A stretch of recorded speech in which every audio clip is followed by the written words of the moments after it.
Hello, and welcome to the Performer's Guide. My name is Kristen Railing, and in this video, we will be discussing how to write contracts.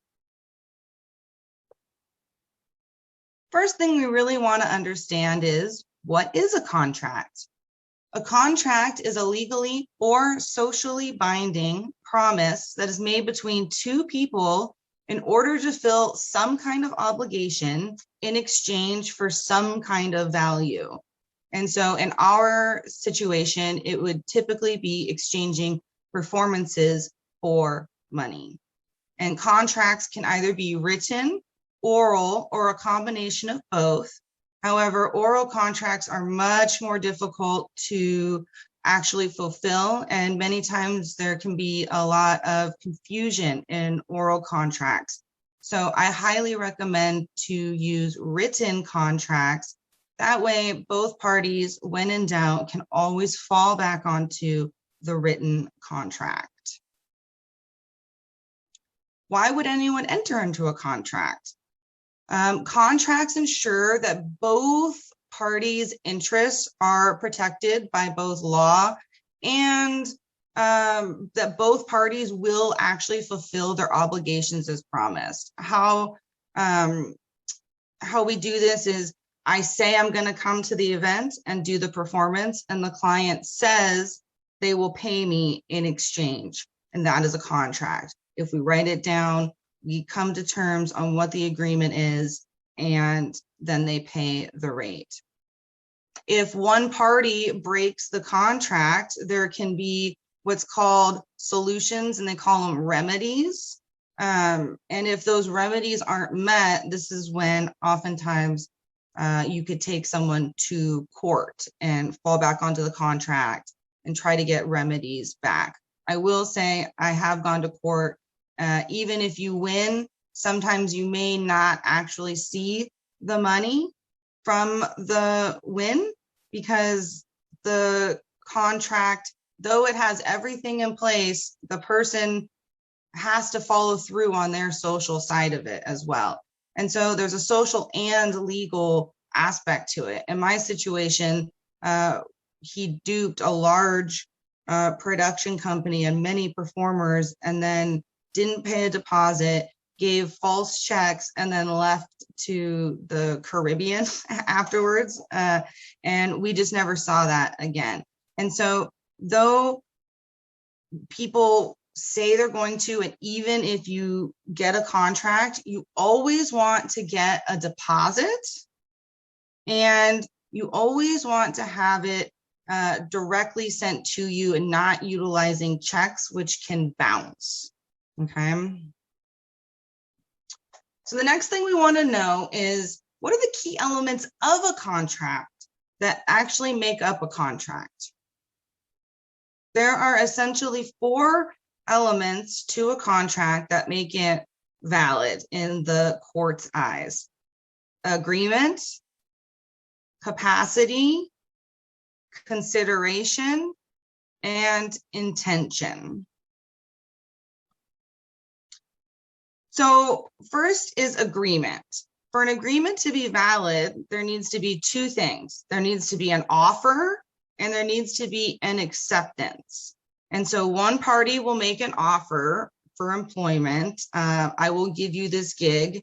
And then the other person will accept that offer in exchange for a monetary compensation.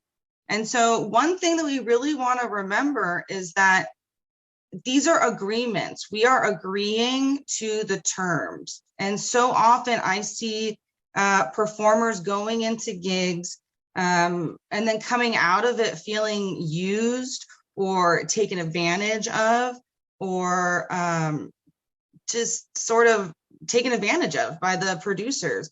And the way that we overcome that is by creating an agreement, which is an offer and an acceptance. And just recognizing that it takes 2 people to make an agreement, and you have the free will to accept or deny any offer. And you have the capability to negotiate and to change the terms on any agreement for your benefit, as well as for the employer's benefit. And the purpose of a contract is to create an agreement that is in benefit to both parties equally. And so that both people leave the contract, leave the event feeling well taken care of for each other. So first is the offer. I make an offer, and if it's agreed, then that offer is bound. And so this is why we want to write it down, because oftentimes people will try to change the offer midway through like some kind of like foot in the door or upselling, or all of a sudden you have to do more and more and more and more to get what you had agreed upon. No, we have an offer, and here it is. And then we have the acceptance. And so this just really helps make sure we get what we're worth, make sure we're both in agreement of what was offered and what was accepted. And there's no like slide where they try to add more on, because I see that happening all the time. It's like, okay, I booked you for this. Oh, now I need you to come in an hour earlier. Oh, now I need you to do a walk around set. Oh, now I need you to create a whole new act for the same song or something. There's a different agreement. Next is capacity, and this is pretty basic. The party has to be able to make a contract. We have to be able to be of the right mind to write and accept a contract. You can't coerce a contract. You can't fake a contract. You can't like bribe or kind of like hustle someone, and where you try to like take advantage of them. And you can't misrepresent your contract by like switching out pages later or anything like that. You just want to make sure that you're writing a correct contract and that this person and you are both in the correct mind when you're making your contract. So next is consideration. So this is really important. Is this contract in consideration of both people, or is it only a one-sided consideration here? And so the court will also look at, was this contract actually in the benefit of both people? Also, was it legal? And was the contract like physically able to be done? Sometimes they like might add in a line there, and it's like, now I have to lift 10,000 pounds or something. It's like, well, it's not even possible, And so you have to make sure that it's actually legal, possible, and considerate of both people. So then we have intention, which I accidentally skipped over. But we have intention, which is that it was clear that both parties had intended to fulfill their obligations, that one person intends to go to the event and then the other person intends to pay these agreements. So the next thing we want to remember is that not all agreements between parties are contracts. A lot of times I see performers going into events thinking they are booked for this gig when there was no contract in place, and they show up to the gig and they didn't even have the job. And they've come to me very upset with the client that they didn't hire them or they didn't pay them after they had already shown up. And my first question is always, what did the contract say? And they'll say, oh, I didn't have a contract. We just had an agreement that it was going to happen. There's no such thing as an agreement when we're talking about business. And if you think you're hired for a gig, we don't want to work on assumption of agreements. We want to make sure that we are clear in understanding that, yes, we have a contract with this client and they have paid me a deposit and they know that I'm coming, and I've called them the day before and confirmed with them. And so one way to mitigate all of that is just to write a contract and not go on verbal agreements. So it must be very clear that both parties are entering into a legal binding contract. If not, then you don't really have a leg to stand on if you show up to an event and you weren't actually hired for it. And it's up to the person who wants the agreement to prove that it actually was an agreement. So like, let's say that you showed up to a gig and you didn't have a contract. It would be on you to prove in the court that you were actually hired, or even socially that you were hired. You would have to show written exact, like, yes, I'll see you there, exact details, potentially could work. But even still, you really just want to go to the contract, even if you have some sort of written textual agreement in a chit chat, in a messenger chat or something. So then we want to know, okay, I know what a contract is, I know why, and I know I should write one, but what type of contracts can I even get into, or can I utilize for my business? And so first we want to understand that we have, it can either be expressed or an implied contract, okay? Expressed is written or oral, and they're just like less formal, you know. It's just like or sorry, the implied one. So I'm gonna start with implied, actually, my apologies. So implied contracts are sort of just like inferred by circumstances, which is kind of how most people are doing contracts. They're just like, oh, it's implied that I'm going to get a green room, and it's implied that I'll, you know, I just thought that. Most people are working on implied contracts. But what we want to do is instead work on express contracts, where it's like very specific and defined, and there's terms and dates, and it's very expressed, you know. Implied, we're just assuming, and assumptions don't usually work out in our favor. So next we have unilateral or bilateral contracts. And so most of the contracts that we're dealing with are bilateral. I'm giving you a service and then you're giving me money. But it could be a unilateral contract. Perhaps you're just signing them and they're supposed to do something for you on a one-sided thing, or you're just going to do something on a one-sided for them. This time often gets overlooked with contracts. Most people, if they're going to write contracts, they're like, okay, I'm going to do it on a bilateral contract, so we're both in agreement of this thing. But often the unilateral one gets overlooked and kind of becomes an implied verbal agreement instead of a legally binding written contract. And so this is where, again, a lot of people sort of misstep in their contract writing. And there's a bunch of other different type of contracts that don't really work for our niche, but the one that really is what we're most of the time trying to do is a fixed contract.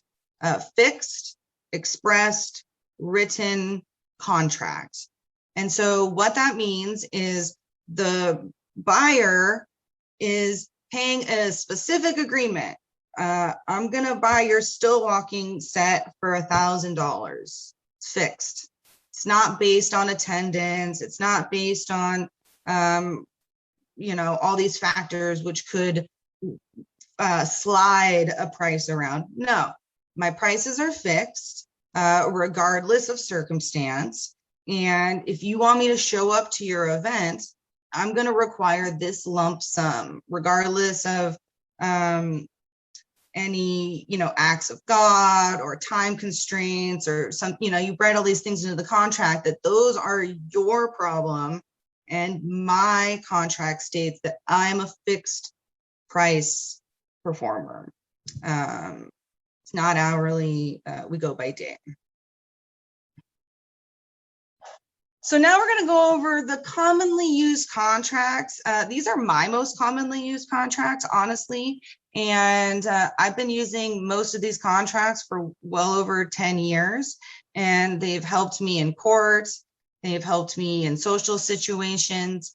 And they've just been really helpful for me. And so I've decided to create templates of them and share them with you all so that you can stop working on the word of mouth agreements, and we can start to really use legally binding contracts or socially binding contracts within our business.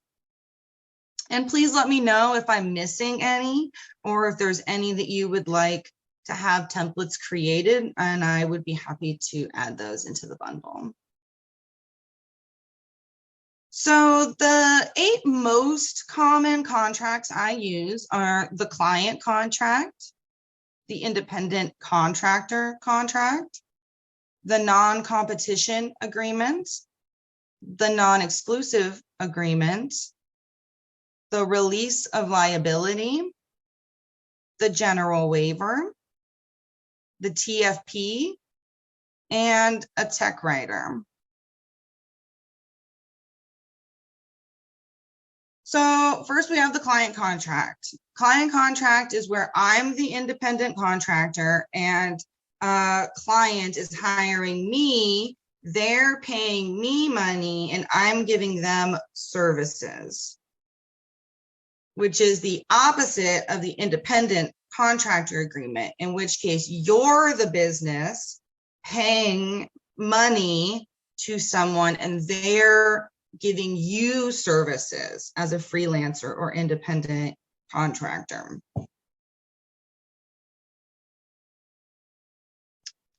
So then we have the non-competition agreement.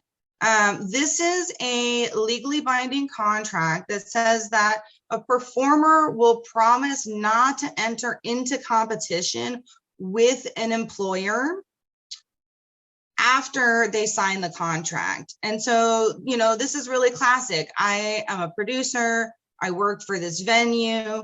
A performer comes in and they want to work with my company, and I don't want them to compete with me afterwards and underbook me, undercut me, right?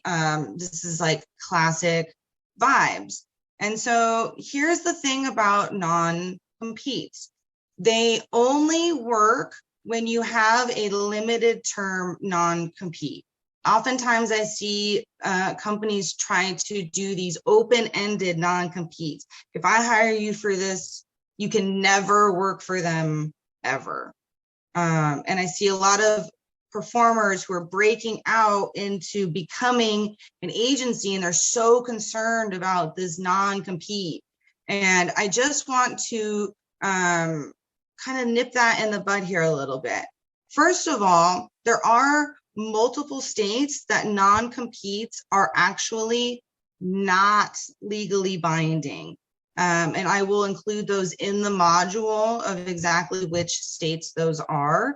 And in which case, even though it's not a legally binding agreement, you can still make it a socially binding agreement. And so that being said, we can use non-competes when we hire people. However, they cannot be open-ended.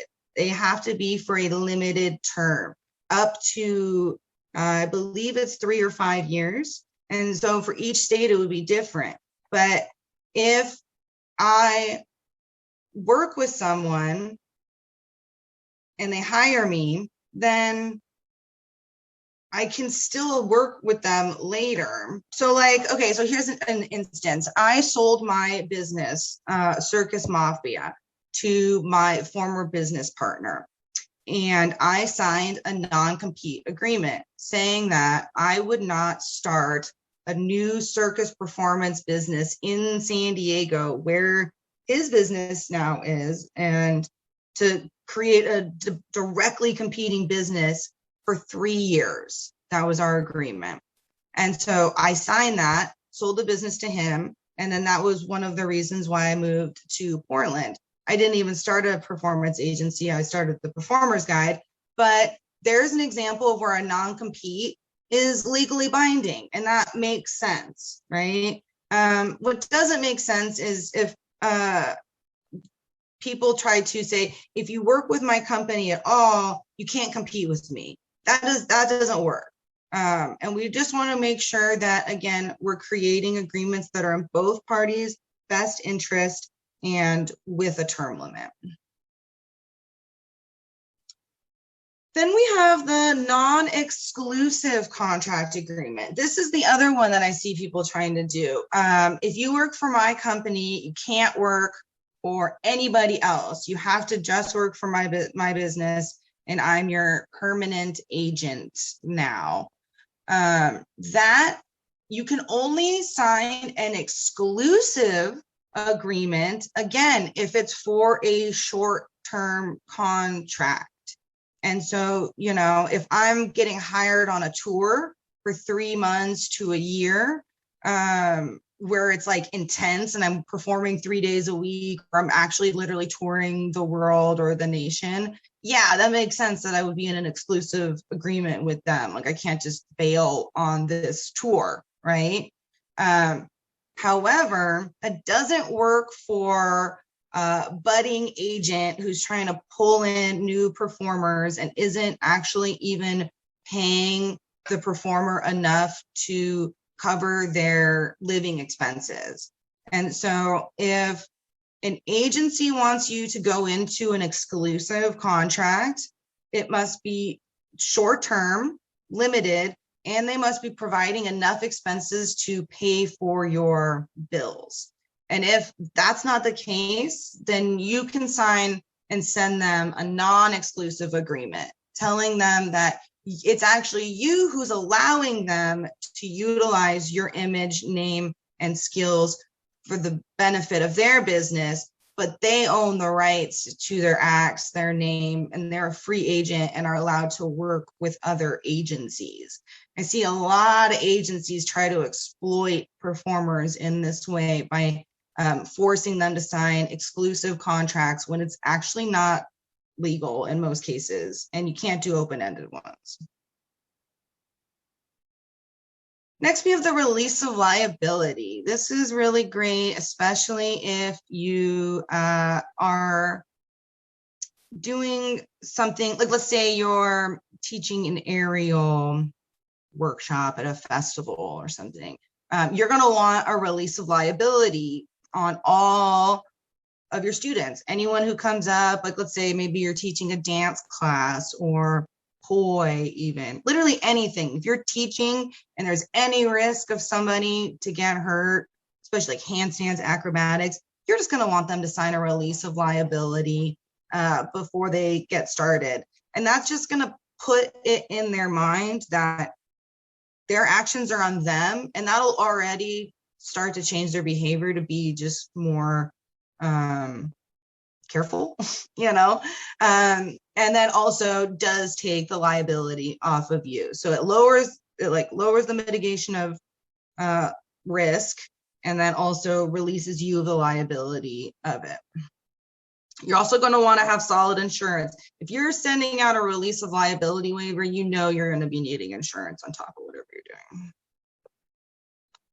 So then we have the general release. This is kind of more like if you're throwing an event and people are coming and they just generally like going to be partying, you know what I mean? So you just want like a general release of liability for the event, and then a liability waiver for any particular specific action, and then the doubling of those with the proper insurance will really cover your ass legally. Then we have the TFP contract, which means trade for print. And it is the contract that is utilized between models and photographers. And this is another area where I see people getting taken advantage of on both sides, really, both the photographer and the models. I have clients and friends on both sides, and I've seen both parties feel taken advantage of by the other, simply because there was no contract in place. And so here's the thing. If you have no contract in place, the legality falls to the photographer. They took the image, they have the image on their files, the raw images, it's just going to fall to them. So what ends up happening is you make a friend and they're a photographer, and then you're like, oh, let's do a photo shoot. And then you're like, okay, we both own the images, you have them and I have them, no problem. No problem until one of them gets published or there's some sort of compensation that happens between the image and a third party. And then the person who wasn't included goes, hey, you just stole my image and made money and profited off of it. Well, it's like, well, yeah, because there was no agreement in place as to what was going to happen there. And so what you want to do is you want to sign a trade for print, which basically says that you're trading your time for the prints of those images and that you own the images. Or if they own the images, they're releasing they're licensing the images to you. So you want to be very clear who owns the images and who is being licensed the images. And then next, we want to fall back onto what happens if money is made off of the images. What if it makes $1,000? Is anyone, compensated? And so we just want to really make sure that we're in clear understanding with our photographers, because that's a really vital relationship. It's a symbiotic relationship, the photographer model relationship. And if we go into those relationships muddled and confused, then we leave them feeling like, I don't even want to work with a photographer anymore because I always feel taken advantage of, or I don't want to work with models for the same reason. And then that doesn't benefit anyone. So we just want to be very clear when we're working with our photographers, what the expectation is there. Then we have the technical writer. So the technical writer is what we would give to the theater house. And so oftentimes I'll send this in with my contract because the client is in direct contact with the venue and the theater people, and so they can just send it over. But you're also going to want to have that printed on hand, ready to give to the technical staff of a theater. And so what producers don't want is a performer to come in and go, oh, I don't know what my cues are. I don't know what lighting I need. I don't know if my music starts on or off. I don't know. Can I see every option? They want a performer that knows that it's the music starts and then they go on and then the sound, or that they need a blue wash and a spotlight, or what the load in requirements are. There's so many different need specifications, and the larger your act is, the more technical your writer is going to get. And that also just allows the client to know, oh, I don't even have the space or the actual technical ability to house this act. And so that'll mitigate so much back and forth between clients. I've seen this happen all the time. Is like, I got booked. Oh, the stage is 2 feet, by 2 feet. It's like a little platform or something. And so we want to make sure that we've sent in our technical writer so everybody knows, again, what to expect. We have agreements. Yes, they will provide this, because I've seen so many times, I've sent in my technical writer. I need a green room with double doors that load in straight from the curb so that the, so that our truck can back right up into it. And they go, yep, let me get there. And they're like, oh no, it's upstairs in like an alley or, whatever. And you're just like, wait, we had an agreement, And so having all that stuff written down. And then when there's any kind of, you get there and they go, oh, I don't know. And you're like, well, my technical writer specifically said, and then they'll all of a sudden go, oh, well, we can make that happen. Or they'll say, oops, our bad. But either way, they'll know that that's on them and that you've sent in as much information as you can. And I hope this was helpful. This is a basic introduction to contract writing. Once again, my name is Kristen Railing with the Performer's Guide.